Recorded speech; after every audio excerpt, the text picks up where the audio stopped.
Hello friends, welcome to Vardhaman tutorials YouTube channel. आ video में આપણે જમ્પિંગ સ્ટેટમેન્ટ્સ વિશે સમજશું। સૌપ્રથમ જમ્પિંગ સ્ટેટમેન્ટ્સ વિશે થિયરી સમજશું, ત્યાર પછી જુદા જુદા જમ્પિંગ સ્ટેટમેન્ટ્સ વિશે આપણે ડિસ્ક્રિપ્શન અને પ્રેક્ટિકલી પ્રોગ્રામ્સ દ્વારા સમજવાનો પ્રયત્ન કરશું।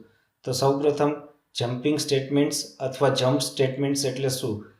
These statements are used in C for the unconditional flow of control throughout the functions in a program. પ્રોગ્રામની અંદર જુદા જુદા ફંક્શન્સમાં પ્રોગ્રામનો ફ્લો એક જગ્યાએથી બીજી જગ્યાએ ટ્રાન્સફર કોઈ પણ જાતની કન્ડિશન વગર થઈ શકે એને આપણે જમ્પ સ્ટેટમેન્ટ્સ અથવા જમ્પિંગ સ્ટેટમેન્ટ્સ કહીશું। They support three types of jumping statements. ત્રણ ટાઈપના જમ્પિંગ સ્ટેટમેન્ટ્સ છે: બ્રેક, કન્ટિન્યુ અને ગો ટુ।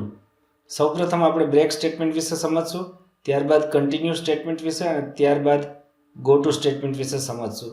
તો સૌપ્રથમ બ્રેક સ્ટેટમેન્ટ વિશે સમજીએ। Break statement, the break statement breaks the loop.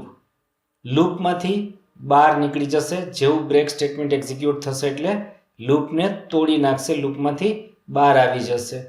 The break is a keyword in C which is use to bring the program control out of the loop. Break statement એક keyword છે।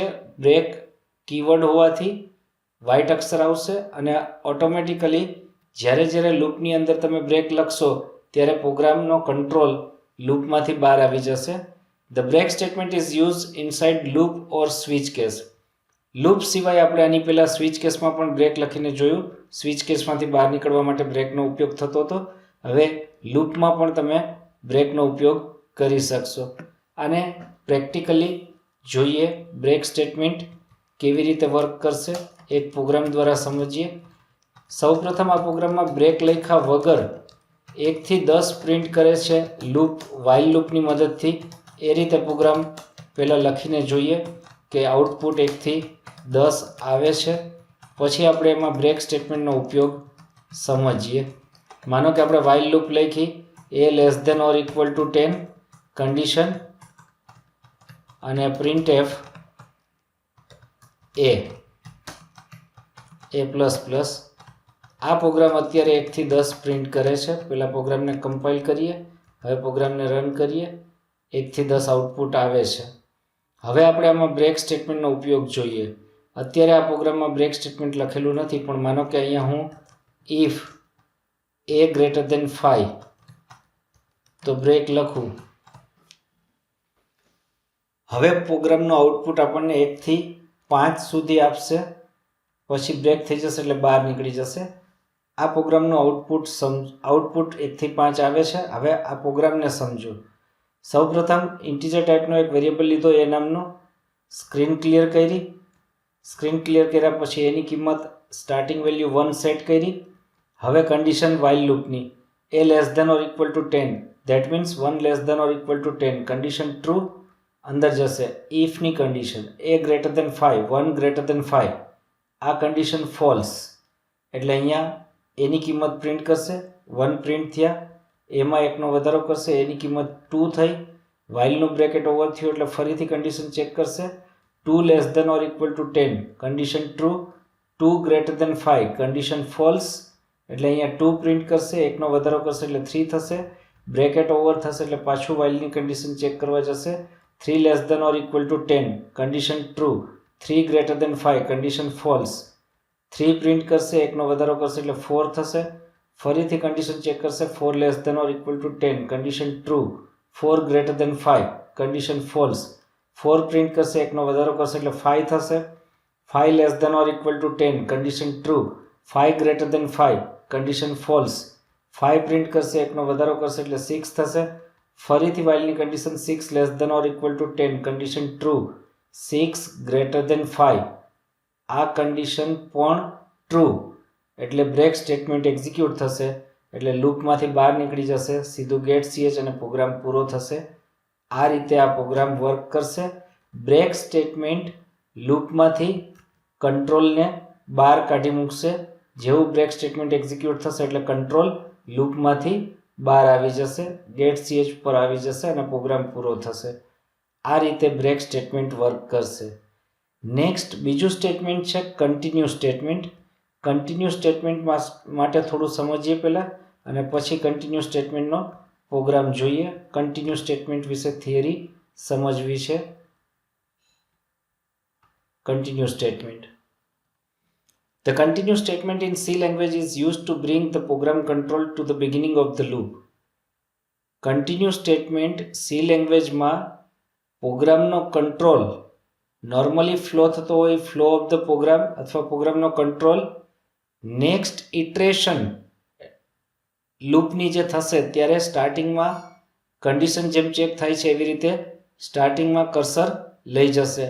કેવી રીતે થશે એ આપણે practically જોઈએ તો idea આવી જશે. The continuous statement skips some lines of code inside the loop and continue with the next iteration. Continue statement continue પછી લખેલી લાઇન્સને સ્કીપ કરશે અને નેક્સ્ટ ઇટરેશન એટલે નેક્સ્ટ ટાઈમ કન્ડિશન ચેક કરવા જશે. It is mainly used for a condition so that we can skip some code for a particular condition.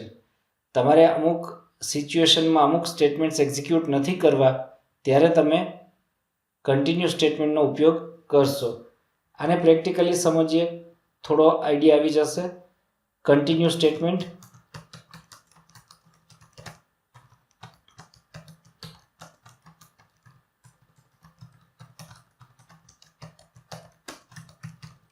પહેલાં આપણે 1 થી 10 પ્રિન્ટ કરીએ નોર્મલી લૂપ ચલાવીને કન્ટિન્યુનો ઉપયોગ કર્યા વગર, અને પછી કન્ટિન્યુનો ઉપયોગ કરીએ એટલે આઉટપુટમાં આપણને ફેર શું પડે છે એ સમજવું છે. પહેલાં 1 થી 10 આઉટપુટ આવે છે, પહેલાં એટલું જોઈ લઈએ અને પછી કન્ટિન્યુ સ્ટેટમેન્ટ એડ કરીને કન્ટિન્યુની ઇફેક્ટ સમજીએ. આ પ્રોગ્રામ કમ્પાઇલ કરીએ, રન કરીએ. 1 થી 10 આઉટપુટ આવે છે. ઓકે, 1 થી 10 આઉટપુટ આવી ગયું છે. હવે કન્ટિન્યુ સ્ટેટમેન્ટનો ઉપયોગ લખવો છે પ્રોગ્રામની અંદર.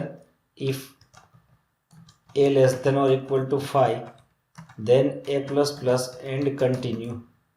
પહેલાં એ સમજો કે કન્ટિન્યુ સ્ટેટમેન્ટ એટલે કે આ સ્ટેટમેન્ટ એક્ઝિક્યુટ થાય એટલે કર્સર નેક્સ્ટ ટાઈમ વાઇલની કન્ડિશન ચેક કરવા સીધું ત્યાંથી જતું રહે. એટલે અહીંથી સીધું કર્સર અહીંયા પાછું કન્ડિશન ચેક કરવા માટે જશે. કન્ટિન્યુ સ્ટેટમેન્ટ લૂપના નેક્સ્ટ ઇટરેશન પર જશે એટલે સીધું કન્ટિન્યુ આવશે એટલે વાઇલ પર ટ્રાન્સફર થશે કંટ્રોલ જમ્પ કરીને. આ પ્રોગ્રામનું આઉટપુટ 6 થી 10 આવશે. પહેલાં આઉટપુટ જોઈએ પછી પ્રોગ્રામને સમજીએ. 6 થી 10. હવે પ્રોગ્રામને સમજીએ 6 થી 10 કેવી રીતે આવે છે.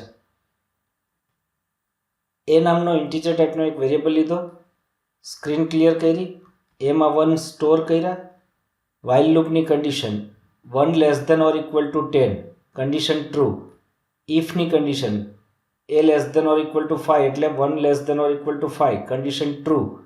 એની કિંમતમાં એકનો વધારો કરશે, એની કિંમત 2 થશે. કન્ટિન્યુ સ્ટેટમેન્ટ અહીંયા લખેલું છે એ એક્ઝિક્યુટ થશે એટલે સીધું cursor next time condition check કરવા માટે જશે. 2 less than or equal to 10 condition true, 2 less than or equal to 5 એ પણ ટ્રુ એટલે એની કિંમત 3 થશે. કન્ટિન્યુ પાછું કન્ડિશન ચેક કરવા જશે. 3 less than or equal to 10 condition true, 3 less than or equal to 5 condition true, એની કિંમત 4 થશે. કન્ટિન્યુ પાછું ઉપર જશે. 4 less than or equal to 10 condition true, 4 less than or equal to 5 condition true, એની કિંમત 5 થશે. પાછું કન્ટિન્યુ ફરીથી કન્ડિશન ચેક કરવા જશે. 5 less than or equal to 10 condition true, 5 less than or equal to 5 એ પણ ટ્રુ, એની કિંમત 6 થશે. કન્ટિન્યુ પાછું ઉપર ચેક કરવા જશે. 6 less than or equal to 10 condition true, 6 less than or equal to 5. આ કન્ડિશન ફોલ્સ થઈ એટલે ઇફમાં નહીં જાય, સીધો અહીંયા આવશે, 6 પ્રિન્ટ કરશે. એની કિંમતમાં એકનો વધારો અહીંથી કરશે એટલે 7 થશે. બ્રેકેટ ઓવર થશે એટલે પાછું કન્ડિશન ચેક કરવા જશે. 7 less than or equal to 10 condition true, 7 less than or equal to 5 condition false એટલે 7 પણ પ્રિન્ટ કરશે, એકનો વધારો કરશે એટલે 8 થશે.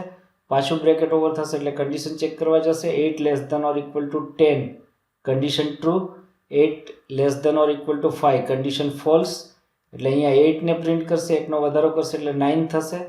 ફરીથી કન્ડિશન ચેક કરશે 9 less than or equal to 10 condition true, 9 less than or equal to 5 condition false. એટલે 9 ને પ્રિન્ટ કરશે, એકનો વધારો કરશે એટલે 10 થશે. 10 less than or equal to 10 condition true, 10 less than or equal to 5 condition false. 10 print કરશે, એકનો વધારો કરશે એટલે 11 થશે. 11 less than or equal to 10 condition false. અહીંયા આવશે ને પ્રોગ્રામ પૂરો થશે. એટલે આ રીતે 6 થી 10 આ પ્રોગ્રામમાં પ્રિન્ટ થશે. નેક્સ્ટ ત્રીજું સ્ટેટમેન્ટ છે જમ્પિંગ સ્ટેટમેન્ટમાં ગોટુ. ગોટુ વિશે થોડી થિયરી સમજી લઈએ અને પછી ગોટુ ના પ્રેક્ટિકલી પ્રોગ્રામ દ્વારા સમજવાનો પ્રયત્ન કરીએ.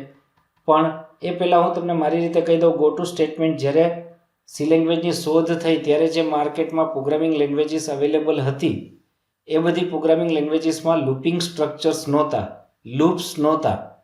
ત્યારે ગોટુનો ઉપયોગ મેક્સિમમ થતો હતો. એટલે સી લેંગ્વેજમાં ગોટુ સ્ટેટમેન્ટ આપેલું છે જે લૂપ જેવું જ કામ કરે છે, પણ હવે કોઈ ગોટુ સ્ટેટમેન્ટનો ઉપયોગ કરતું નથી. ગોટુ સ્ટેટમેન્ટની થિયરી સમજીએ પછી પ્રેક્ટિકલી એને સમજીએ. The ગોટુ statement is known as jumping statement in C. As the name suggests, goto is used to transfer the program control to a predefined label. ગોટુ સ્ટેટમેન્ટનો ઉપયોગ શું થાય તો કે પ્રોગ્રામનો કંટ્રોલ તમારે એક જગ્યાએથી બીજી જગ્યાએ ટ્રાન્સફર કરવો છે. બીજી જગ્યાએ એટલે કઈ જગ્યાએ તો કે જ્યાં તમે પહેલેથી એક લેબલ ડિફાઇન કરેલું છે એ લેબલ પર કંટ્રોલ લઈ જવો છે તો તમે ગોટુ દ્વારા કંટ્રોલ ટ્રાન્સફર કરી શકો. The goto statement can be used to repeat some part of the code for a particular condition. કોઈ એક કન્ડિશન ટ્રુ થાય ત્યાં સુધી કોઈ એક પાર્ટ અથવા તો કોઈ એક સ્ટેટમેન્ટ્સ અથવા ઘણા બધા સ્ટેટમેન્ટ્સનો પાર્ટ એક્ઝિક્યુટ કરવો છે તો તમે રિપીટ એક્ઝિક્યુશન ગોટુ દ્વારા કરાવી શકો. It can also be used to break the multiple loops which cannot be done by using a single break statement. Normally એક બ્રેક સ્ટેટમેન્ટ તમે એક લૂપને બ્રેક કરી શકો, એક કરતાં વધારે લૂપને બ્રેક ન કરી શકો. એક બ્રેક સ્ટેટમેન્ટથી તમે એક જ લૂપ બ્રેક કરી શકો, પણ ઘણા બધા લૂપને તમારે બ્રેક કરવા છે. માનો કે 2 લૂપ છે નેસ્ટેડ લૂપ. હવે અંદરના લૂપમાં તમે બ્રેક લખો તો અંદરનું લૂપ જ પૂરું થાય. તમારે અંદરના લૂપમાંથી સીધું નીચે 2 લૂપની બહાર આવી જવું છે. અંદરના લૂપમાંથી 2 લૂપની બહાર આવી જવું છે તો તમે ગોટુ દ્વારા કરી શકો. However, using goto is avoided these days since it makes the program less readable and complicated. ગોટુનો હવે કોઈ ઉપયોગ નથી કરતો. એના 2 કારણ બતાડ્યા કે પ્રોગ્રામ રીડેબલ નથી રહેતો અને કોમ્પ્લિકેટેડ અટપટો અઘરો થઈ જાય છે. એટલે ગોટુનો હવે કોઈ ઉપયોગ નથી કરતું, લૂપનો ઉપયોગ કરે છે. ગોટુની સિન્ટેક્સ આવી છે, તમે લેબલ ડિફાઇન કરવા માટે લેબલનું નામ પછી કોલોન આપશો અને જ્યાંથી તમારે લેબલ પર જવું છે ત્યાં ગોટુ અને લેબલ નેમ સેમિકોલોન લખીને જઈ શકશો. હવે આ ગોટુ દ્વારા 1 થી 10 કેમ પ્રિન્ટ થશે એવું આપણે પ્રોગ્રામમાં જોઈએ. 1 થી 10 પ્રિન્ટ કરવા છે, લૂપનો ઉપયોગ નથી કરવો. ગોટુ દ્વારા 1 થી 10 પ્રિન્ટ થવા જોઈએ. તો એના માટે આપણે અહીંયા જમ્પિંગ સ્ટેટમેન્ટ ગોટુનો ઉપયોગ કરીએ કે જે 1 થી 10 પ્રિન્ટ કરી આપે. પહેલાં એક ઇન્ટીજર ટાઈપનો વેરિયેબલ લીધો, એમાં કોઈ એક સ્ટાર્ટિંગ વેલ્યુ 1 સેટ કરી, એની કિંમત અહીંયા પ્રિન્ટ કરી. આ એની કિંમત પ્રિન્ટ કરતાં પહેલાં અહીંયા એક લેબલ ડિફાઇન કરું છું, નેક્સ્ટ નામનું લેબલ. આ લેબલ ઉપર આપણે ગોટુ દ્વારા જશું. એની કિંમતમાં 1નો વધારો કર્યો, એની કિંમત 2 થશે. પછી કન્ડિશન ચેક કરશું ઇફથી a less than or equal to 10 હોય તો અહીંથી ગોટુ કરે ક્યાં? નેક્સ્ટ નામના લેબલ પર. હવે આ પ્રોગ્રામ આપણને 1 થી 10 પ્રિન્ટ કરી દેશે લૂપ વગર 1 થી 10 ગોટુની મદદથી. આ પ્રોગ્રામને સમજો. સૌથી પહેલાં ઇન્ટીજર ટાઈપનો એક વેરિયેબલ ડિક્લેર કર્યો એ નામનો, ત્યાર પછી સ્ક્રીન ક્લિયર કરી, ત્યાર પછી એમાં સ્ટાર્ટિંગ વેલ્યુ 1 સેટ કરી. ફર્સ્ટ ટાઈમ આ લેબલનો કોઈ મિનિંગ નથી, પણ લેબલ લખેલું હશે તો ત્યાં ટ્રાન્સફર કંટ્રોલ થશે. હવે એની કિંમતમાં એની કિંમત પ્રિન્ટ કરી એટલે 1 પ્રિન્ટ થશે, 1નો વધારો કર્યો એટલે 2 થશે. 2 less than or equal to 10 condition true અહીંથી ગો ટુ નેક્સ્ટ એટલે નેક્સ્ટ ઉપર જશે. ફરીથી 2 પ્રિન્ટ કર્યા, એકનો વધારો કર્યો 3 થયા. Condition 3 less than or equal to 10, condition true, go to next. Next ઉપર જશે, 3 ને પ્રિન્ટ કરશે. 3 પ્રિન્ટ કર્યા પછી એકનો વધારો કરશે એટલે 4 થશે. 4 less than or equal to 10, condition true, go to next. Next ઉપર જશે, 4 ને પ્રિન્ટ કરશે, એકનો વધારો કરશે એટલે 5 થશે. 5 less than or equal to 10, condition true, go to next. Next ઉપર જશે, 5 પ્રિન્ટ કરશે, એકનો વધારો કરશે એટલે 6 થશે. 6 less than or equal to 10, condition true, go to next. Next ઉપર જશે, 6 ને પ્રિન્ટ કરશે, એકનો વધારો કરશે એટલે 7 થશે. 7 less than or equal to 10, condition true, go to next. Next ઉપર જશે, 7 પ્રિન્ટ કરશે, એકનો વધારો કરશે એટલે 8 થશે. 8 less than or equal to 10, condition true, go to next. Next ઉપર જશે, 8 પ્રિન્ટ કરશે, એકનો વધારો કરશે એટલે 9 થશે. 9 less than or equal to 10, condition true, go to next. Next ઉપર જશે, 9 પ્રિન્ટ કરશે, એકનો વધારો કરશે એટલે 10 થશે. 10 less than or equal to 10, condition true, go to next. Next ઉપર જશે, 10 પ્રિન્ટ કરશે, એકનો વધારો કરશે એટલે 11 થશે. 11 less than or equal to 10, condition false. એટલે ગેટ ch અને પ્રોગ્રામ પૂરો. આ રીતે આ પ્રોગ્રામ 1 થી 10 પ્રિન્ટ કરશે. તો મિત્રો, આ વિડીયોમાં આપણે જમ્પિંગ સ્ટેટમેન્ટ્સ બ્રેક, કન્ટિન્યુ અને ગો ટુ વિશે જોયું. નેક્સ્ટ વિડીયોમાં આપણે એરે વિશે સમજશું. ધન્યવાદ.